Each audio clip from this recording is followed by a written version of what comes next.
Welcome to my channel Ratna's healthy and tasty kitchen.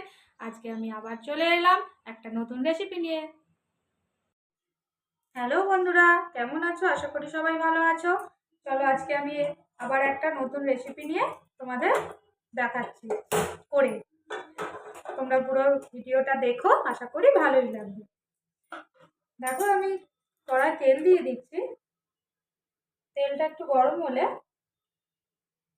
খুব বেশি না, যদিও আমি এখানে বেগুন কলকাতার মতো পাইনি, কলকাতার বেগুন পাইনি বলাটা ভুল, জানো তো। এখানেও কোনো কোনো মলে কোনো কোনো ওই মার্কেট বসে, হাট বসে, মানে ফ্রাইডে মার্কেট, মন্ডে মার্কেট, এরকম সব হাট বসে। ওখানে কিছু কিছু জায়গায় আমাদের কলকাতার মতো বড় বড় বেগুন পাওয়া যায়, কিন্তু জানি না কেন কার কিরম লাগবে, আমার এই ওই বড় বেগুনের টেস্ট মোটেই ভালো লাগে না।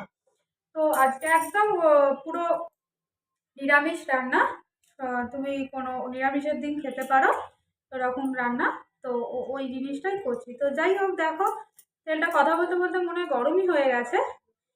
আমি এই ছোট ছোট বেগুন, মানে লম্বা লম্বা ছোট সাইজের বেগুন, কিছু অপশান নেই আমার কাছে, তাই জন্য এই বেগুনগুলোই আমাকে নিতে হয়েছে।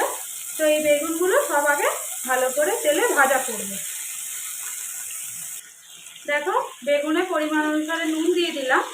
আর আমি যেহেতু এখানে এরকম ছোটো ছোটো বেগুন, তাই ক্যাপসিকামটা এরকম একটু বড় বড় করে কুচিয়ে বেগুনের সঙ্গেই ভাজতে দিলাম, কারণ বেগুন আর ক্যাপসিকাম খুব তাড়াতাড়ি ভাজা হয়ে যায় জানোয়ারে, এ তো একদমই ছোটো বেগুন। নাহলে ক্যাপসিকামটা পরে দিলে ভাজাটা তোমাদের আগেও বলেছি আগের ভিডিওতেও, যে ক্যাপসিকাম পরে দিলে ভাজলে ভালো হয়। তো যাই হোক, আমি এখানে বেগুনটা আর হলুদটা দিয়ে আর এটাকে ভালো করে চাপা দিয়ে আগে একটু ফ্রাই করবো। আর আমি তো এখানে ছোট বেগুন নিয়েছি, অপশনাল বলে, মানে পাওয়া যায় না বলে।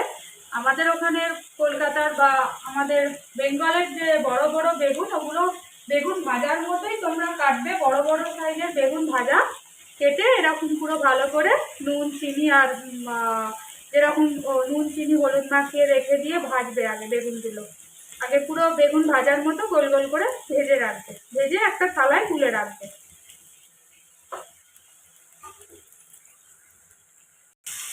দেখো ভাজা ভাজা হয়ে এসেছে। তা এখানে যেহেতু বড় বেগুন না, আমি চিনিটা একটু পরে অ্যাড করছি, কারণ একসাথে নুন হলুদ চিনি দিলে ছোটো বেগুন তো আরও তাড়াতাড়ি গলে যাবে। তো চিনিটা অ্যাড করে দিলাম। আর একটু গুঁড়ো লঙ্কা, কাঁচা লঙ্কা দিলেও অসুবিধা নেই, কাঁচা লঙ্কা দিয়ে টেস্টটা ভালো ওঠে।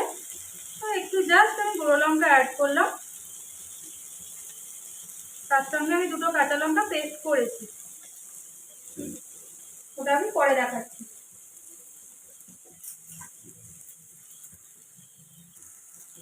দেখো মাঝখানটা একটু ফাঁকা করে অল্প একটু কালো জিরে অ্যাড করে দিলাম। তাই কালো জিরেটা একটু ওই মাঝখানে একটু নাড়াচাড়া করে আমি বেগুনের সঙ্গে মিশিয়ে দিচ্ছি। আমি না তোমাদের সাথে কথা বলতে বলতে তোমাদের বললাম পেস্ট করব, কিন্তু দেখো আমি সত্যি ভুলে গেছি পেস্ট করতে লঙ্কাটা। তো আমি যার জন্য লঙ্কাটাও একসাথে দিয়ে দিলাম। পেস্ট তো হয়ে গেছে, আর শুধু কাঁচা লঙ্কাটা তো পেস্ট হবে না, তিনটে কাঁচা লঙ্কা, তো এই জন্য আমি এর সাথেই দিয়ে দিলাম। দেখো বেগুনের রঙটাও কিরকম সুন্দর এসছে, যেহেতু ওই বললাম একটু গুঁড়ো লঙ্কা অ্যাড করেছি বলে। আর নাহলে তোমরা যদি চাও শুধু কাঁচা লঙ্কাতেও করতে পারো। আমি এখানে দুটো কাঁচা লঙ্কা দিলাম, একটুখানি গুঁড়ো লঙ্কা দিয়েছি বলে। তোমরা যদি শুধু কাঁচা লঙ্কা দাও তাহলে একটু বেশি দেবে। এবার তোমরা যে এটা আমি ছোট বেগুন বলে একসাথে লঙ্কা কালো জিরে করে দিয়ে দিলাম। এবার তোমরা বড় বেগুন যদি হয়, ওটা শুধুমাত্র নুন চিনি হলুদ দিয়ে ভেজে একটা বড় থালায় তুলে রাখবে সাজিয়ে। দেখো বেগুনগুলো একদম ভাজা হয়ে গেছে, দেখেই বুঝতে পারছো ছোট বেগুন, খুব বেশি টাইম লাগবে না। এবারে আমি গ্যাসটাকে অফ করে একটা পরিষ্কার থালা নিয়ে বেগুনগুলোকে পুরো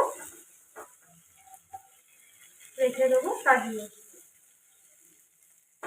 তোমরাও এরকম বড় বেগুন যে কটা পিস তোমাদের বাড়ির যতগুলো লাগবে, 4-5টা যাই হোক, এরকম করে সাজিয়ে রেখে দেবে একটা বড় পরিষ্কার থালা। এবারে এটাকে সাইডে রেখে দিয়ে আবার তোমরা গ্যাসটাকে অন করবে, বা সাইডেও রাখতে পারো, আমি তোমাদের দেখানোর জন্য ওটা ওখানেই করলাম। তাই একটুখানি সর্ষের তেল দেবে এবার।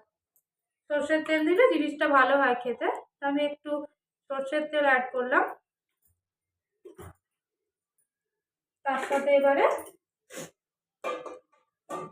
অ্যাড করব, দেখো আমি দুটো টমেটো পেস্ট করে রেখেছি,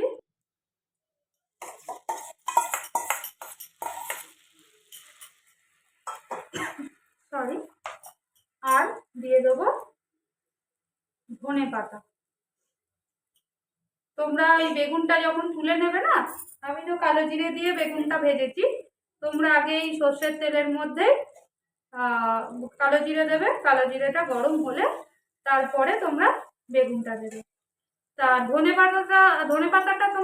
ধনেপাতাটা তোমাদের মানে বেগুনের পরিমাণ অনুসারে দিও। আমার তো এইটুকুনি বেগুন দেখলে তোমরা যদি 4-5টা যদি বেগুন দাও তাহলে ধনেপাতাটার কোয়ান্টিটিটা বাড়িয়ে দিও। আমি এই স্পুনের দেখতেই পেলে 3 স্পুন ধনেপাতা বাটা দিলাম আর 2টো টমেটো ঘষে রেখেছি।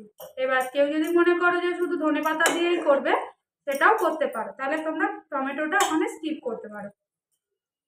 তো ধনেপাতার টমেটোর হিসাবে আমি নুনটাও অ্যাড করে দিলাম, আর একটুখানি সামান্য, যেহেতু বেগুনে আমি চিনি দিয়েই ভাজলাম দেখলে, তাই জন্য খুব বেশি মিষ্টি হয়ে যাবে, চিনি আর দিচ্ছি না। তোমরা বেগুনের সময় তো আর চিনি দেবে না, ভাজার সময় চিনি দিলে তবুও তোমরা যদি মনে করো যে চিনি দেবে আর একটু, তাহলে এর সাথে একটু চিনি, লঙ্কাটা ওই যে বললাম লঙ্কাটা আমি এর সাথে পেস্ট করতে ভুলে গেছি, আলাদা আলাদা করেছি দুটো, তো ওই জন্য আমি লঙ্কাটা এমনি দিয়ে দিয়েছি। তো এটাকে ভালো করে যতক্ষণ না কাঁচা গন্ধ যায় টমেটোর আর ধনেপাতা, ততক্ষণ এটাকে ভালো করে কষাতে হবে। দেখো আমি মিক্সিতে বেটেছি, তাই জন্য একটু জল অ্যাড করেছিলাম, মিক্সি ধুয়ে জলটা দিলাম। হ্যাঁ, আর তোমরা যদি সেরকম করো, আর যদি কেউ ছিলে বাটো তাহলে তো ধনেপাতাটা টাইটই হবে, তখন তোমরা পরে এই কষানো হয়ে গেলে কাঁচা গন্ধ গেলে খুব সামান্য জল দেবে, খুব বেশি না।